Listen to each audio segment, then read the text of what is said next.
Hello everyone. तो next हम thermodynamics का नेक्स्ट करते हैं। ये हमारे पास थर्मोडायनेमिक्स का पार्ट 4 है। अब हम इस लेक्चर में क्या क्या करने वाले हैं, इस लेक्चर में हम पहले करेंगे डिफरेंट टाइप्स ऑफ प्रोसेसेस। हम पहले करेंगे आइसोथर्मल प्रोसेस क्या होता है, फिर एडियाबैटिक प्रोसेस क्या होता है, फिर हमारे पास आइसोकोरिक प्रोसेस क्या होता है, फिर आइसोबैरिक प्रोसेस क्या होता है। फिर उसके बाद हम करेंगे जो हमने फर्स्ट लॉ ऑफ थर्मोडायनेमिक्स कर लिया था, फिर करेंगे जीरोथ लॉ और फिर करेंगे हम सेकेंड लॉ ऑफ थर्मोडायनेमिक्स। अब सबसे पहले हम करते हैं आइसोथर्मल प्रोसेस। ठीक है, हमारे पास डिफरेंट प्रोसेसेस होते हैं। जैसे फर्स्ट है isothermal process, isothermal process. Second है एडियाबैटिक प्रोसेस। उसके बाद थर्ड है हमारे पास आइसोबैरिक प्रोसेस। फोर्थ है आइसोकोरिक प्रोसेस। ठीक है, अब हम फर्स्ट करते हैं आइसोथर्मल प्रोसेस। आइसोथर्मल प्रोसेस, अब ये प्रोसेस ऐसा प्रोसेस है, ठीक है, ये ऐसा प्रोसेस है हमारे पास जिसमें सिस्टम का temperature through out the process का क्या मतलब होता है कि कोई सिस्टम एक पोजीशन से दूसरी पोजीशन पे जा रहा है। ठीक है, एक पोजीशन से दूसरी पोजीशन पे, अगर एक पोजीशन से दूसरी पोजीशन में भी नहीं जा रहा, हम क्या कर रहे हैं, जैसे हीट, जैसे चाय है ना, चाय बनाना क्या है, एक प्रोसेस ही तो है। हमने क्या किया, पहले पानी रखते हैं हम एक कंटेनर में, फिर उसमें चाय पत्ती डालते हैं, फिर शुगर डालते हैं, ठीक है, फिर उसमें दूध डालते हैं, तो ऐसे हमारे पास ये चाय बन जाती है। तो ये भी क्या है, एक प्रोसेस ही तो है। तो सिमिलरली हमारे पास डिफरेंट प्रोसेसेस होते हैं। तो पहला क्या है, आइसोथर्मल प्रोसेस है। आइसोथर्मल प्रोसेस मीन्स ऐसा प्रोसेस जिसमें through out the process system का टेम्परेचर कॉन्स्टेंट रहना चाहिए। तो टेम्परेचर क्या रहना चाहिए, constant. Through out the process temperature constant रहना चाहिए। अब अगर किसी सिस्टम का टेम्परेचर कांस्टेंट रखना है, ठीक है, जैसे सपोज कर लो हमारे पास ये एक कंटेनर है, ठीक है, इसमें गैस भरी हुई है, ठीक है, इसमें गैस है आपके पास। अब हमने क्या करना है, इसका टेम्परेचर कांस्टेंट करना है। अगर इसमें थोड़ा सा, क्योंकि हो तो प्रोसेस रहा है तो कुछ ना कुछ तो हो रहा है। अगर यहाँ पे कुछ ना कुछ हो रहा है तो इस हिलजुल की वजह से, ठीक है, ये हमारे पास मोशन की वजह से क्या होता है, हीट प्रोड्यूस होती रहती है। मोशन की वजह से अंदर हीट प्रोड्यूस होती रहती है। बट हमने क्या करना है, टेम्परेचर को कांस्टेंट करना है। तो टेम्परेचर को कांस्टेंट करने के लिए हम क्या करते हैं, जो ये वॉल्स हैं ये क्या रखते हैं, हम कंडक्टिंग रखते हैं। ये वॉल्स हम क्या रखते हैं, कंडक्टिंग वॉल्स होती हैं। ठीक है, कंटेनर की कंडक्टिंग वॉल्स होती हैं, ताकि अंदर अगर कहीं भी हीट प्रोड्यूस हो रही है बट टेम्परेचर कांस्टेंट रखना है, तो जो हीट एक्स्ट्रा है, ठीक है, वो क्या हो सके, सराउंडिंग में जा सके। अगर ये सराउंडिंग में चली जाएगी तो इनसाइड टेम्परेचर क्या रहेगा, कांस्टेंट रहेगा। तो कभी भी अगर आइसोथर्मल प्रोसेस करना है तो जो आप कंटेनर यूज़ कर रहे हो ये प्रोसेस करने के लिए, उसकी वॉल्स आपके पास कंडक्टिंग होनी चाहिए। और एक बात और कि ये जो प्रोसेस होता है ये बहुत स्लो प्रोसेस होता है। एक तो कंडक्टिंग वॉल्स हैं और हमारे पास सेकेंड की ये जो process is very slow. Process is very slow means कि अगर कोई अंदर हीट प्रोड्यूस हो रही है एक्स्ट्रा, वो बहुत स्लोली सराउंडिंग के साथ मिक्स होगी। ठीक है, बहुत स्लोली जाएगी। तो हमारे पास आइसोथर्मल की दो कंडीशंस हैं। फर्स्ट है वॉल्स कंडक्टिंग होनी चाहिए और सेकेंड क्या है कि जो प्रोसेस है वो बहुत स्लो होता है। ठीक है, अब यहाँ पे अगर हमने क्या करना है, अंदर टेम्परेचर कांस्टेंट करना है, ठीक है, टेम्परेचर कांस्टेंट करना है, तो हमें कुछ तो वर्क करना पड़ेगा। कितना वर्क करना पड़ेगा, ठीक है, क्योंकि हम प्रोसेस कर रहे हैं। तो जब सिस्टम कुछ प्रोसेस कर रहा है तो हमारे pass through out the process कुछ वर्क डन हुआ होगा। ठीक है, हमें पता है वर्क डन किसके इक्वल होता है, dW is equal to P D V, total work done find करने के लिए हम इंटीग्रेशन कर देंगे, ठीक है। अब यहाँ पे क्या हो जाएगा, dW की integration total work done is equal to P D we. अब देखो अगर हमने यहाँ पे इसकी इंटीग्रेशन करनी है, ठीक है, इस टर्म की इंटीग्रेशन करनी है तो यहाँ पे P को बाहर निकालना होगा, बट यहाँ पे टेम्परेचर कांस्टेंट है, प्रेशर कांस्टेंट नहीं है, तो हम P को बाहर नहीं निकाल सकते। बट हमने क्या बोला था, हम एक आइडियल गैस लेके चल रहे हैं अगर, ठीक है, आइडियल गैस लेके चल रहे हैं तो आइडियल गैस की इक्वेशन होती है PV is equal to nRT। तो यहाँ से P की क्या वैल्यू आ जाएगी, nRT/V, ये वाली वैल्यू यहाँ पे सब्सिट्यूट कर दो तो आ जाएगा nRT/V इंटू DV। अब n number of moles constant होते हैं, R रिडवर्क कांस्टेंट है, T टेम्परेचर आइसोथर्मल प्रोसेस है तो कांस्टेंट रहेगा। उसके बाद ये सिर्फ V वेरी कर रही है तो मैं इतनी टर्म को बाहर निकाल सकती हूँ, तो क्या आ जाएगा nRT dV/V। अब वॉल्यूम कहाँ से कहाँ चेंज हो रही है, वॉल्यूम चेंज हो रही है V1 से V2 तक, ठीक है, वॉल्यूम चेंज हो रही है V1 से V2 तक। अब 1/V है, इसका हमारे पास इंटीग्रेशन क्या हो जाएगी, लॉग आ जाएगा, log of V1 to V2। तो यहाँ से आ जाएगा nRT, पहले अपर लिमिट पुट करेंगे फिर लोअर लिमिट पुट कर देंगे, ये बन गया। तो यहाँ से आ जाएगा हमारे पास log ऑफ V2/V1, ठीक है। तो हमारे पास वर्क डन किसके इक्वल आ गया है, nRT log V2/V1, ठीक है। अब हम यहाँ पे V1 और V2 की वैल्यूज़ भी पुट कर सकते हैं अगर आपको इन टर्म्स ऑफ प्रेशर गिवन हो। तो कैसे करेंगे, यहाँ से हमने P की वैल्यू निकाली थी, हम यहाँ से V की वैल्यू निकालो, ये आ जाएगा, ठीक है। तो W is equal to nRT log of V2 की वैल्यू nRT तो कांस्टेंट है, P2 आ जाएगी, डिवाइडेड बाय V1 की वैल्यू nRT/P1, क्योंकि nRT दोनों सेम ही है तो ये कैंसिल हो गए। तो यहाँ से क्या आ गया, nRT log ऑफ, ये ऊपर जाएगा P1/P2 बन जाएगा। तो वर्क डन हमारा आइसोथर्मल प्रोसेस के लिए अगर इन टर्म्स ऑफ V चाहिए तो इस फॉर्मूले को यूज़ करना, अगर इन टर्म्स ऑफ प्रेशर चाहिए तो इस फॉर्मूले को यूज़ करना, ठीक है।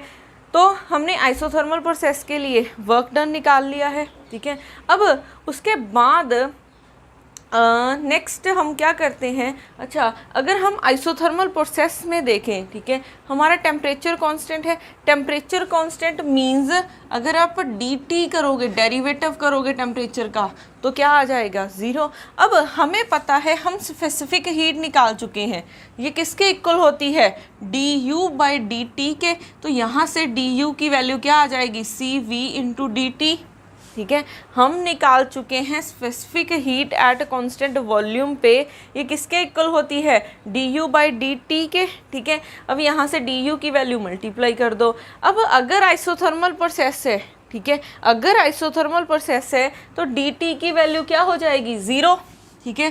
फॉर आइसोथर्मल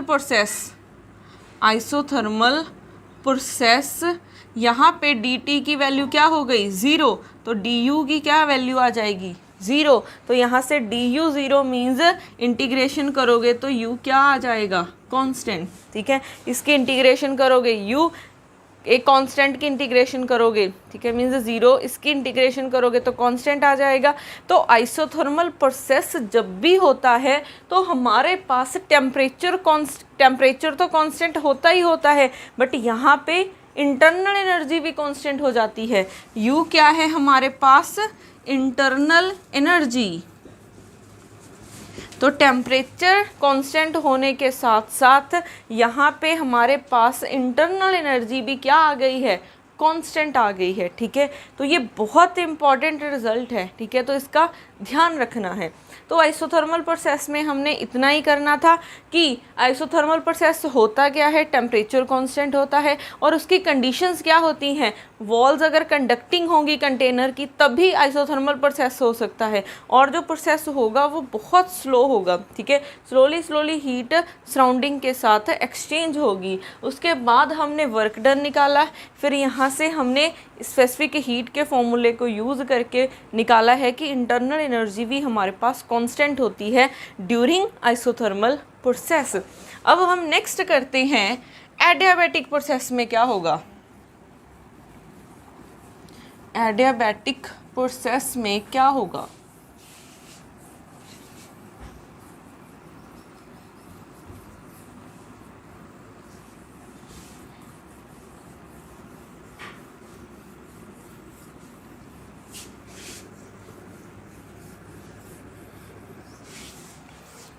सेकेंड है एडियाबैटिक प्रोसेस।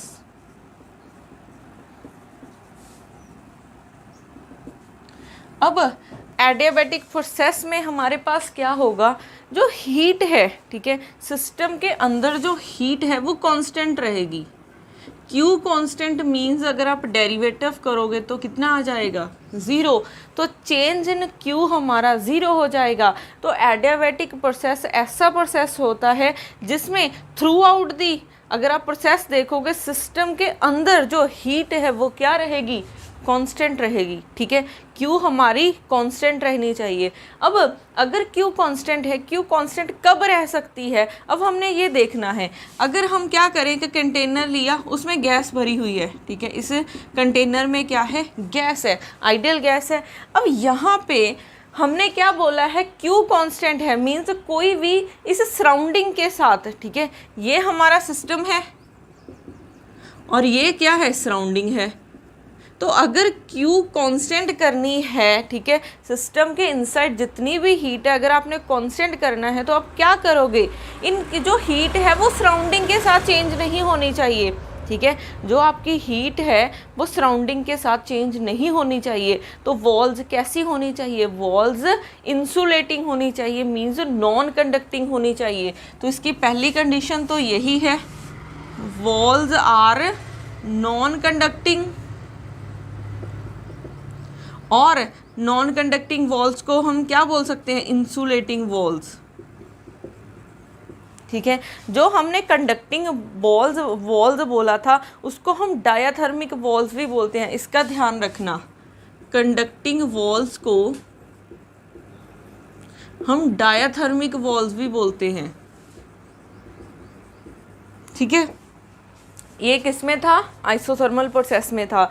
अब फर्स्ट कंडीशन क्या है, वॉल्स नॉन कंडक्टिंग होनी चाहिए, मींस इंसुलेटिंग होनी चाहिए ताकि कोई भी हीट सराउंडिंग के साथ एक्सचेंज ना हो। सेकंड कंडीशन, जो ये प्रोसेस होगा, the process is very fast, ठीक है, या फिर क्विक बोल सकते हो, ठीक है, क्योंकि अगर कोई अंदर प्रोसेस हो रहा है, ठीक है, हमने कोई भी हीट, अगर कोई अंदर से हीट आप बन रही है खुद से, तो वो क्या करेगा, एकदम से प्रोसेस होगा, ठीक है। ये कुछ ऐसा होता है हमारे पास, जैसे हम बाइक के टायर की अगर बात करें तो वो अगर अंदर थोड़ा सा भी टेम्परेचर इंक्रीज़ करने की, हीट इंक्रीज़ करने की कोशिश करता है तो क्या हो जाता है, वो एकदम से फट जाता है। तो वो जो फटता है वो कितना सेकंड का काम होता है, वो बहुत ज़्यादा फास्ट होता है ना, क्योंकि अगर हम ज़्यादा टाइम रखेंगे तो हीट कभी भी इनसाइड हम कांस्टेंट नहीं बना सकते। क्यों, क्योंकि हम कभी भी वॉल्स को इंसुलेटिंग नहीं बना सकते हैं, ठीक है,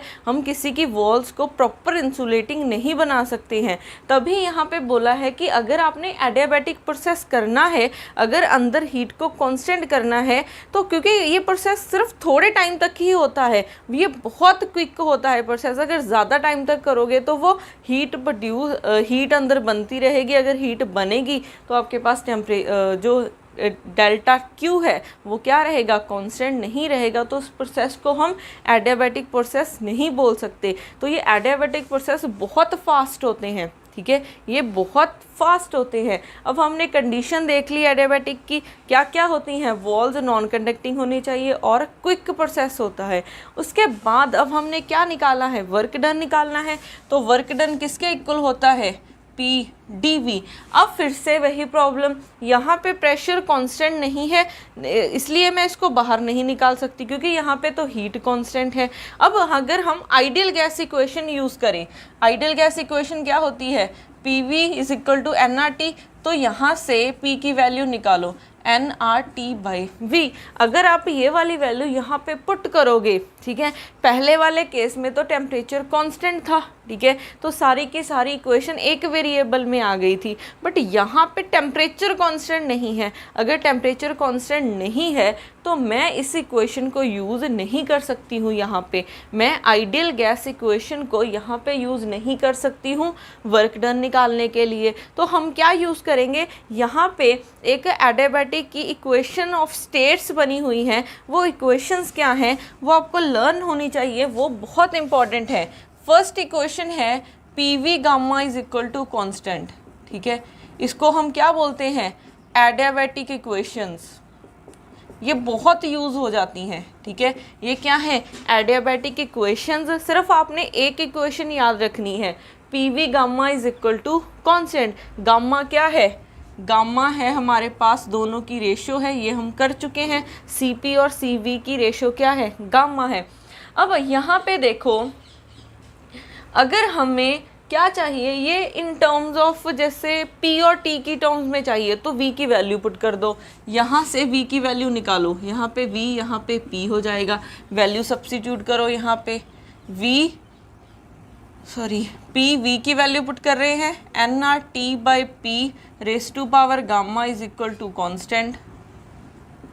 यहाँ से P ये हमारे पास क्या है, कांस्टेंट है, nr कांस्टेंट है तो इसमें ऑब्जॉर्व हो जाएगा। तो सिर्फ वेरिएबल्स देखते हैं, P और T raise to power gamma, P raise to power ये नीचे ये ऐसे है कुछ, ठीक है, कांस्टेंट, तो ये मैं ऐसे लिख सकती हूँ P1 minus gamma T raise to power gamma is equal to constant.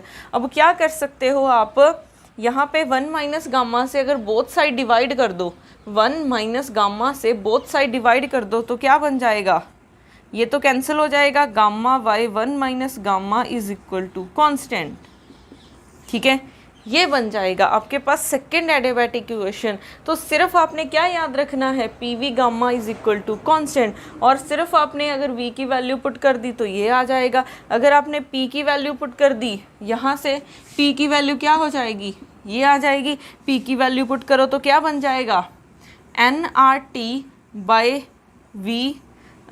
Into T raise to power gamma by 1 minus gamma is equal to constant. तो यहाँ से आपके पास nr तो कांस्टेंट है तो इसमें ऑब्जॉर्व हो जाएंगे, तो T, ठीक है, into T gamma by 1 minus gamma, और नीचे क्या है V-1 हो जाएगा इज इक्वल टू कॉन्स्टेंट। यहाँ से बेस सेम है, पावर्स ऐड कर दो, ये बना V-1 कांस्टेंट है, ठीक है, इसको करो तो 1 minus gamma plus gamma by 1 minus gamma into V-1 is equal to constant. तो यहाँ से ये कैंसिल, तो T/1 minus gamma V-1 is equal to constant. हम क्या कर सकते हैं, इसको डिवाइड भी कर सकते हैं, ठीक है, इस टर्म को अगर डिवाइड कर दे बोथ साइड तो क्या बन जाएगा, यहाँ से कैंसिल, तो V यहाँ से क्या आ जाएगा, -1 माइनस गामा, ठीक है, इसको और हम क्या लिख सकते हैं, gamma -1 is equal to constant, ठीक है। तो ये हमारे पास 3 एडियाबैटिक इक्वेशंस होती हैं, ठीक है। कौन सी इक्वेशंस आ गई हैं हमारे पास, एक हमने कौन सी इक्वेशन निकाली थी हमने, अच्छा ये वाली निकाली थी एक, PT gamma by 1 minus gamma is equal to constant.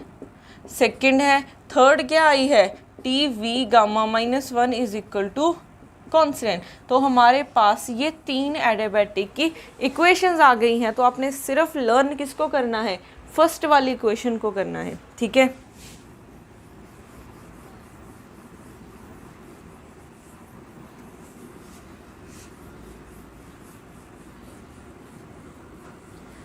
अब यहाँ पे हमारे पास हमें पता है कि PV gamma is equal to constant को हम सपोज कर लो K लिख रहे हैं, तो यहाँ से P की वैल्यू निकाल लो, K/V raise to power gamma. K constant है, तो एक ही वेरिएबल है, तो ये वाली वैल्यू यहाँ पे पुट करो, तो work done is equal to k by v raise to power gamma d we.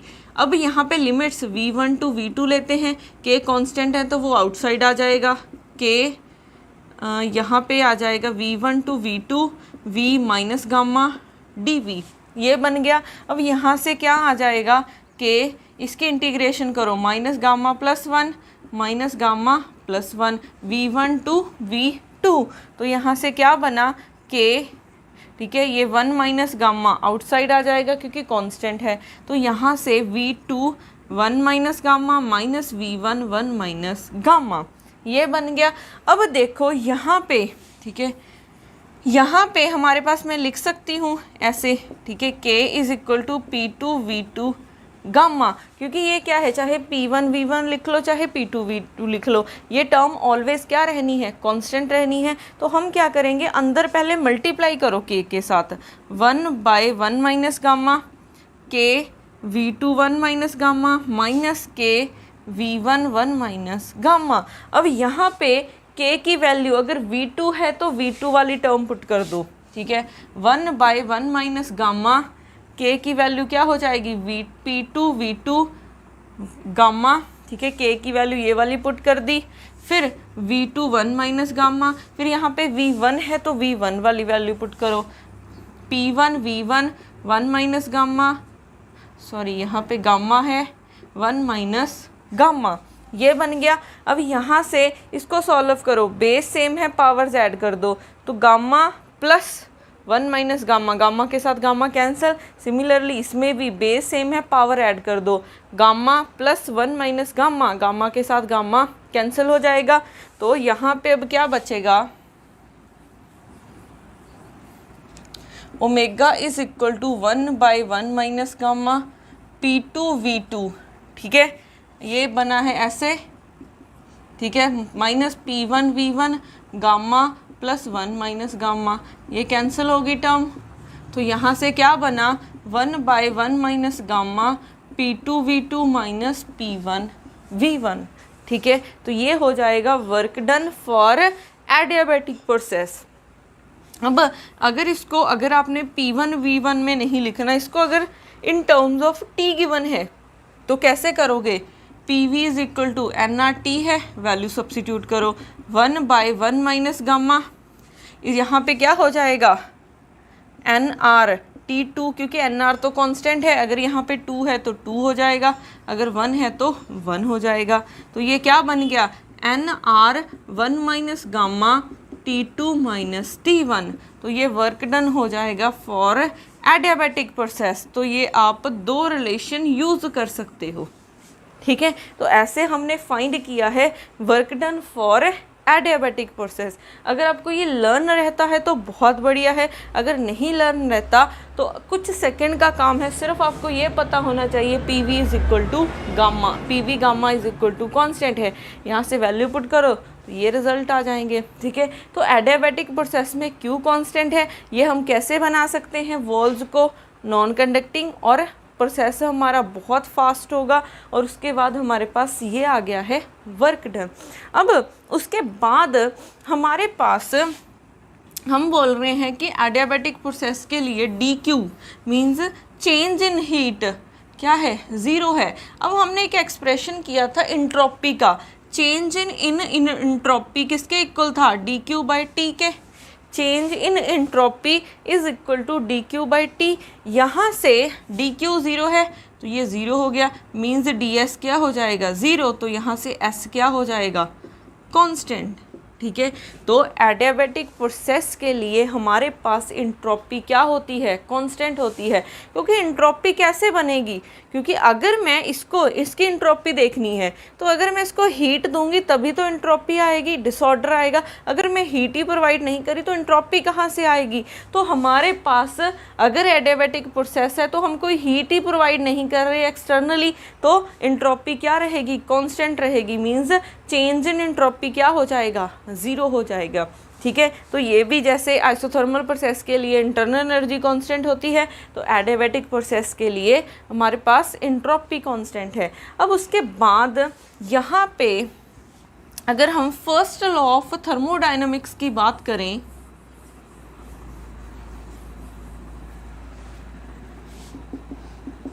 First law of thermodynamics ये किसके इक्वल था? फर्स्ट लॉ हमारा किसके इक्वल था? D Q is equal to D U plus D W. अगर हम एडियाबैटिक प्रोसेस की बात कर रहे हैं, फॉर एडियाबैटिक प्रोसेस, ठीक है, तो एडियाबैटिक प्रोसेस के लिए डी क्यू क्या हो जाएगा? 0। तो यहाँ से 0 is equal to D U plus D W, तो यहाँ से डी यू क्या हो जाएगा? Minus D W. अब एक पॉइंट याद करो, हमने एक पढ़ा था इंटेंसिव और एक पढ़ा था हमने एक्सटेंसिव वेरिएबल। इंटेंसिव वेरिएबल क्या होते हैं? अगर मैं सिस्टम की पार्टीशन कर दूं 2 पार्ट्स में, तो अगर तो जो क्वांटिटीज़ तो इफ़ेक्ट हो रही थी वो एक्सटेंसिव वेरिएबल थी, जो क्वांटिटीज़ इफ़ेक्ट नहीं हो रही थी वो इंटेंसिव वेरिएबल बनेगी। तो यहाँ पे हमारे पास u, ठीक है, यहाँ पे मैं वो इंटेंसिव और एक्सटेंसिव की बात नहीं करनी थी, हमने बात करनी थी, हमने एक और पढ़ी थी क्वांटिटी, हाँ, परफेक्ट डिफरेंशियल और नॉन परफेक्ट डिफरेंशियल। हमारे पास परफेक्ट डिफरेंशियल कौन से थे? जो सिर्फ इनिशियल एंड फाइनल पोजीशन पे डिपेंड करते हैं, जो पाथ पे डिपेंड नहीं करते हैं। तो हमारे पास नॉन परफेक्ट वेरिएबल सिर्फ 2 थे। कौन से थे? Q एंड वर्क डन, यही थे नॉन परफेक्ट वेरिएबल्स। अब देखो, अगर आप इस इक्वेशन को देखोगे, ठीक है, यहाँ पे U एक परफेक्ट वेरिएबल है, तो अगर इस इक्वेशन ने वैलिड होना है तो इसकी राइट हैंड साइड भी क्या होनी चाहिए? एक नॉन परफेक्ट होनी चाहिए, परफेक्ट होनी चाहिए। क्योंकि अगर आप इस लॉ को देखोगे, ठीक है, ये एक क्या है? परफेक्ट वेरिएबल है, ये एक नॉन परफेक्ट है, तो इसको भी नॉन परफेक्ट होना पड़ा, ठीक है, क्योंकि ओवरऑल नॉन परफेक्ट रहेगा। अब यहाँ पे इसकी राइट हैंड साइड तो 0 है, तो डी यू किसके इक्वल हो गया है? डी डब्ल्यू के। तो अगर u एक परफेक्ट वेरिएबल है, ठीक है, परफेक्ट डिफरेंशियल है, तो डी डब्ल्यू भी हमारे पास क्या होगा? परफेक्ट डिफरेंशियल होगा। अगर इस इक्वेशन को वैलिड होना है तो एडियाबैटिक प्रोसेस के लिए वर्क डन हमारा परफेक्ट डिफरेंशियल बन जाता है। ये मोस्टली क्वेश्चन आ जाते हैं, ठीक है। एडियाबैटिक प्रोसेस के लिए आपके पास वर्क डन क्या होता है?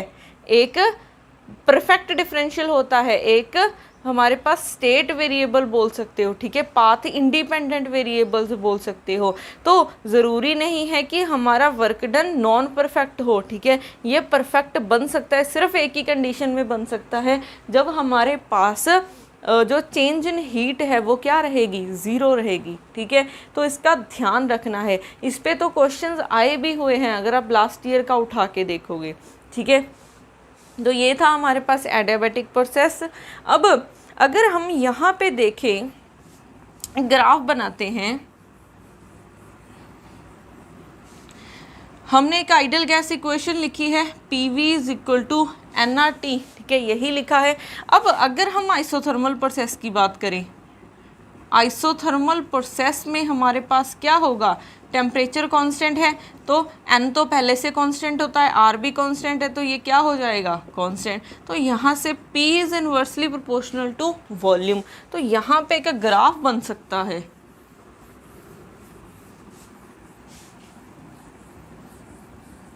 अगर हम यहाँ पे ग्राफ बनाएं, इस तरफ वॉल्यूम रखें, इस तरफ प्रेशर रखें, तो ये इन्वर्सली है, तो इसका ग्राफ कुछ ऐसे बनना चाहिए, ठीक है।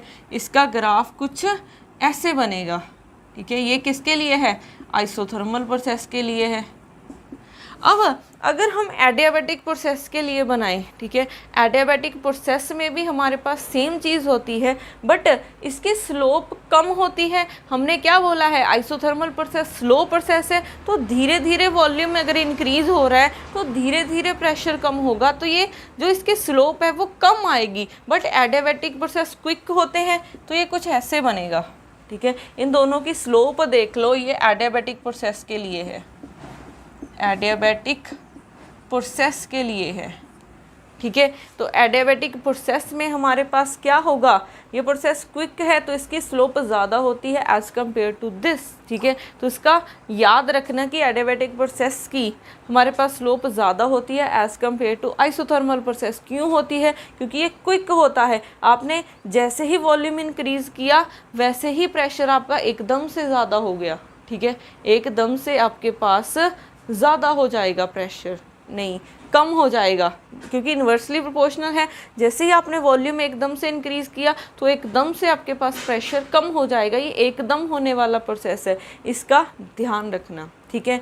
अब उसके बाद हम करते हैं थर्ड प्रोसेस, आइसोबैरिक प्रोसेस।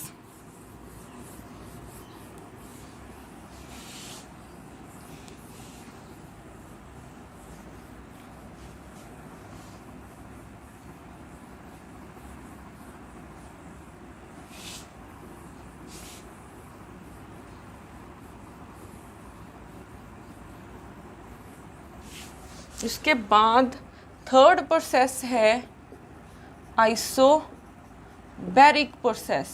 अब ये एक ऐसा प्रोसेस है जिसमें जो सिस्टम का प्रेशर है थ्रू आउट द प्रोसेस क्या रहता है, सेम रहता है। तो प्रेशर क्या रहता है, कांस्टेंट। प्रेशर कांस्टेंट है तो चेंज इन प्रेशर क्या हो जाएगा, ज़ीरो, ठीक है। अब इसके लिए हम वर्क डन फाइंड करते हैं। वर्क डन क्या होता है, W is equal to P D we. अब यहाँ पे प्रेशर कांस्टेंट क्वांटिटी है तो मैं इसको आउटसाइड निकाल सकती हूँ। तो क्या आ जाएगा, पी डी वी। लिमिट्स ले लेते हैं V1 टू V2, तो यहाँ से क्या आ जाएगा, P V2 माइनस V1। तो आपके पास आइसोबैरिक प्रोसेस के लिए वर्क डन इतना आ जाएगा, ठीक है। तो ये आइसोबैरिक प्रोसेस के लिए था। अब नेक्स्ट करते हैं हम last fourth process, isochoric process.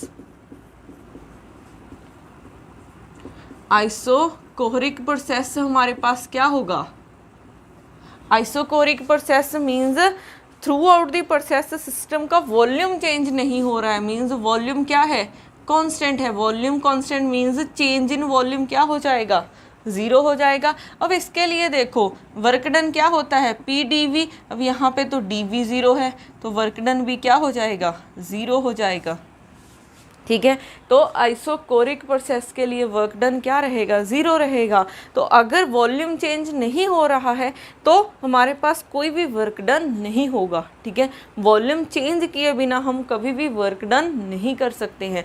तो ये हमारे पास 4 टाइप के प्रोसेसेस थे, आइसोथर्मल, एडियाबैटिक, आइसोबैरिक, फिर आइसोकोरिक प्रोसेस, ठीक है। अब उसके बाद हम करते हैं एक लॉ, ज़ीरोथ लॉ, ठीक है। उसके बाद हम करते हैं ज़ीरोथ लॉ।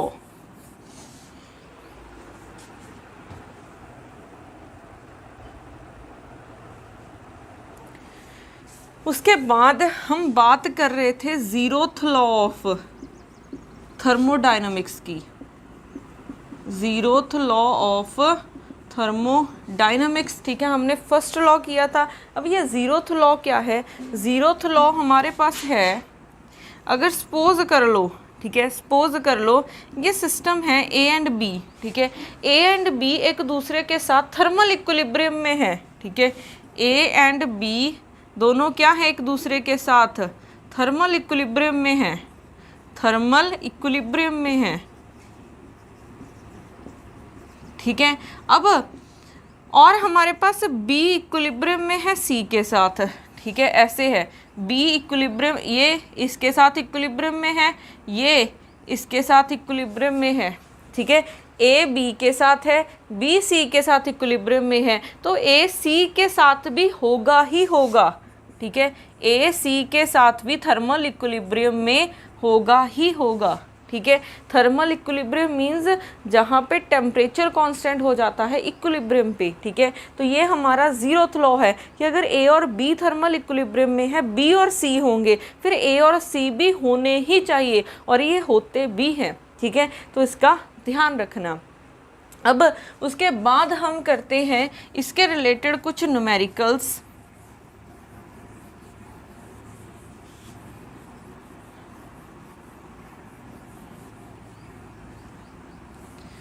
अब हमारे पास फर्स्ट न्यूमेरिकल है, if the equations of the state for a gas with the internal energy U is PV is equal to 1/3 U, then the equations for an adiabatic process is।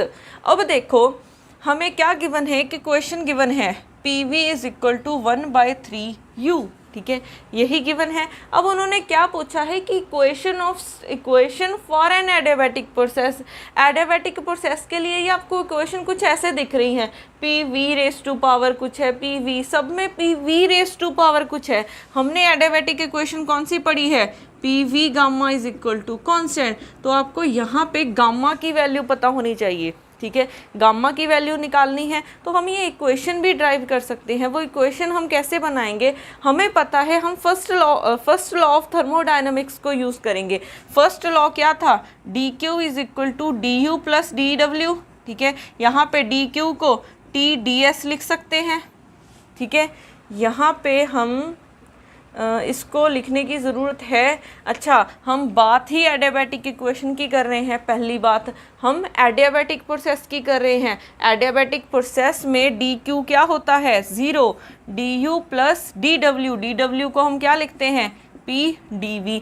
अब यहाँ से u की value निकाल लो, u की क्या value आ गई, 3 times pv, value put कर दो, 3 times pv plus pdv is equal to 0। अब 3 कांस्टेंट है, बाहर आ जाएगा, यहाँ पे pv कांस्टेंट नहीं है, vv कांस्टेंट नहीं है, तो यहाँ पे प्रोडक्ट रूल लगाया तो क्या आ जाएगा, p को एज इट इज़ dv, ठीक है, 3 टाइम्स प्लस 3 टाइम्स v को एज इट इज़ रखा dp plus pdv is equal to 0।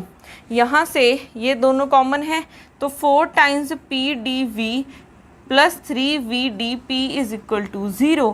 अब क्या करना है, इसको उस तरफ लेके गए तो 4pdv is equal to minus 3vdp, ये आ गया। अब हमने इसकी इंटीग्रेशन करने के बाद ही हमें pv की वैल्यूज़ निकलेंगी, तो इंटीग्रेशन करने के लिए हमें क्या चाहिए, यहाँ पे वेरिएबल सेपरेशन का मेथड लगाया, ठीक है, यहाँ पे वेरिएबल सेपरेशन किया तो क्या आ जाएगा, वेरिएबल सेपरेशन करने के बाद एक तरफ p वाले कर लो, एक तरफ यहाँ पे v वाले कर लो और यहाँ पे p वाले कर लो, तो क्या आ जाएगा, dv ये 4/3, ठीक है, माइनस इस तरफ आ गया, ये माइनस 4/3, dv/v आ जाएगा, और उस तरफ dp तो है, p को ले जाओ।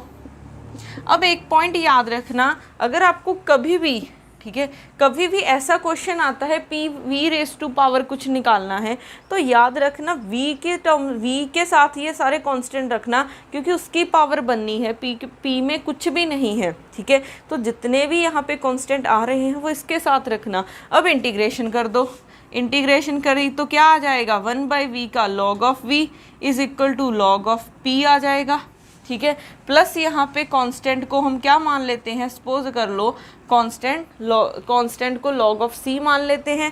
तो अब यहाँ पे क्या हो जाएगा, ये इस तरफ लेके आओ, log ऑफ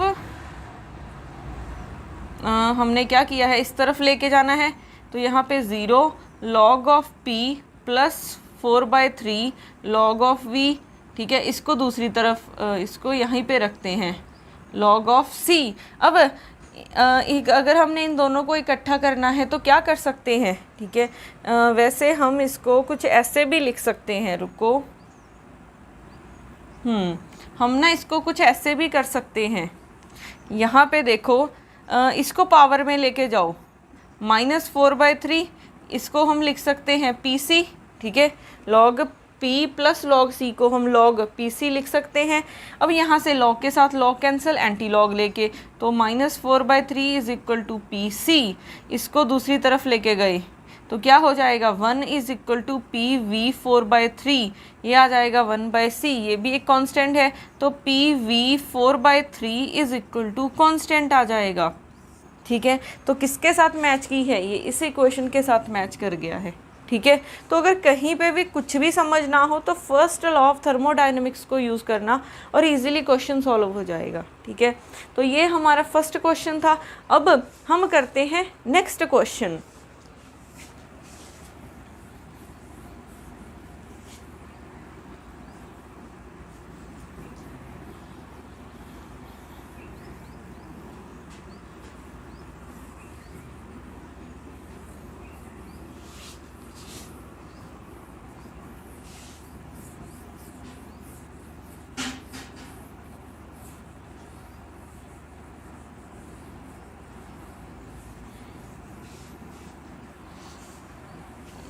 अब नेक्स्ट क्वेश्चन है, a given quantity of a gas is taken from the state A to C reversibly by the two path A to C directly और A to B B to C as shown in figure. ठीक है, तो हमने ए to सी जाना है, हम directly भी जा सकते हैं, हम ए टू बी बी टू सी भी जा सकते हैं। अब उन्होंने क्या कहा है, ड्यूरिंग द प्रोसेस, ठीक है, during A to C the work done by the gas is 100 joule और हीट ऑब्जॉर्व कितनी है 150 जाउल। तो जब प्रोसेस ए टू सी हो रहा है कितना वर्क डन गिवन है हमें, change in work done given है 100 जाउल, ठीक है, और चेंज इन हीट ऑब्जॉर्व कितनी है 150 जाउल। अब एक बात का ध्यान रखना, ठीक है, हम ये मे भी कर चुके हैं, अगर work done by the system हो रहा है, ठीक है, अगर work done by the system हो रहा है तो वो पॉजिटिव होता है, ठीक है, अगर work done on the system हो, ठीक है, ऑन द सिस्टम हो तो वो क्या होता है, नेगेटिव होता है। और ये तो 2 पॉइंट्स है, एक और पॉइंट, अगर कोई सिस्टम हीट ऑब्जॉर्व कर रहा है, ठीक है, अगर कोई सिस्टम हीट ऑब्जॉर्व कर रहा है तो वो पॉजिटिव होगी, अगर कोई सिस्टम हीट रिलीज कर रहा है, ठीक है, तो वो क्या हम लेंगे, नेगेटिव लेंगे उसको, ठीक है। अगर हीट ऑब्जॉर्व कर रहा है तो पॉजिटिव होगी, सिस्टम हीट ऑब्जॉर्व कर रहा है तब पॉजिटिव होगी, अगर सिस्टम हीट रिलीज कर रहा है तो वो क्या होगी, नेगेटिव होगी। अब यहाँ पे हमें जब ए टू सी जा रहे हैं तो डेल्टा डब्ल्यू की वैल्यू गिवन है, डेल्टा क्यू की वैल्यू गिवन है, ठीक है, यही गिवन है। अब हमने निकालना क्या है, ठीक है, उन्होंने कहा है if during the process A to B B to C the work done by the gas, कितना गिवन है, बाय द गैस है, ठीक है। अब यहाँ पे भी कन्वेंशंस देख लो, बाय द गैस है तो प्लस लिया है, यहाँ पे हीट ऑब्जॉर्व हो रही है तो हमने प्लस लिया है। उसके बाद अगर हम ए टू बी बी टू सी जाएँ तो वर्क डन कितना हो रहा है, 30 जाउल हो रहा है, ठीक है। अब हमने निकालना क्या है, डेल्टा क्यू निकालना है, ठीक है, हीट कितनी ऑब्जॉर्ब हुई वो निकालनी है। तो इन दोनों में का रिलेशन हम कहाँ से फाइंड कर सकते हैं, ठीक है, आपके माइंड में क्या आएगा, फर्स्ट लॉ ऑफ थर्मोडायनेमिक्स का आएगा, तो delta Q is equal to delta U plus delta W, ठीक है। अगर आपने डेल्टा क्यू निकालना है, डेल्टा यू आपको पता नहीं है बट ये पता है, ठीक है। अब डेल्टा यू कैसे निकालें इस बात के लिए, अब एक पॉइंट याद करो, हमने क्या बोला था कि सारे वेरिएबल्स परफेक्ट डिफरेंशियल होते हैं, स्टेट वेरिएबल्स होते हैं एक्सेप्ट 2 वेरिएबल। कौन से थे, हमारे पास हीट एंड वर्क डन, ठीक है। तो U है जो इंटरनल एनर्जी है, चाहे आप इस पाथ से जाओ चाहे आप इस पाथ से जाओ उसको तो कोई फ़र्क नहीं पड़ेगा, वो सिर्फ किस पे डिपेंड करती है, इनिशियल एंड फाइनल पोजीशन पे डिपेंड करती है। तो अब चाहे इस पाथ से जा रहे हो चाहे इस पाथ से जा रहे हो तो इनिशियल एंड फाइनल पोजीशंस तो सेम ही है। तो हम क्या इस पाथ के लिए डेल्टा यू की वैल्यू निकाल सकते हैं, ठीक है, निकाल सकते हैं, क्योंकि हमें ये गिवन है, ठीक है। हमें अगर हम यहाँ पे क्या करें, डेल्टा क्यू किसके इक्वल हो जाएगा, डेल्टा क्यू किसके इक्वल होता है, delta U plus delta W. तो यहाँ से डेल्टा यू क्या हो जाएगा, delta Q minus delta W. तो ये आ गया डेल्टा क्यू की वैल्यू 150, इसकी वैल्यू 100, तो ये आ जाएगा हमारे पास 50 जाउल, ठीक है। तो आप चाहे इस पाथ के लिए देखो चाहे इस पाथ के लिए देखो तो ये आ जाएगा। तो ये ऐसी टर्म्स यहाँ पे यूज़ हो जाती हैं, आपको इनकी बेसिक डेफिनेशंस पता होनी चाहिए कि हाँ ये परफेक्ट डिफरेंशियल है तो क्यों है, क्योंकि ये सिर्फ इनिशियल एंड फाइनल पोजीशन पे डिपेंड करते हैं, ये हमारे पास पाथ पे डिपेंड नहीं करते हैं। बट आप इस एग्जांपल से कंफर्म हो जाता है डेल्टा क्यू हमारे पास क्या है, एक पाथ वेरिएबल है, ठीक है, पाथ पे डिपेंड करने वाला है, और वर्क डन भी पाथ पे डिपेंड कर रहा है। अगर आप इस पाथ से जा रहे हो तो इतना वर्क डन कर रहे हो 100 जाउल, अगर आप इस पाथ से जा रहे हो तो कितना वर्क डन कर रहे हो 30 जाउल। तो ये क्या है, एक पाथ डिपेंडेंट है। तो अब यहाँ से डेल्टा क्यू की वैल्यू ये कितनी आ गई है 50, तो ये आ जाएगी डेल्टा क्यू की वैल्यू 80 जाउल आ जाएगी, ठीक है। डेल्टा क्यू की वैल्यू हीट ऑब्जॉर्ब कितनी की है 80 जाउल आ जाएगी, ठीक है। तो यहाँ से हमारे पास ऑप्शन बी क्या हो जाएगा, करेक्ट हो जाएगा, ठीक है। अब इससे आगे हम नेक्स्ट लेक्चर में करेंगे।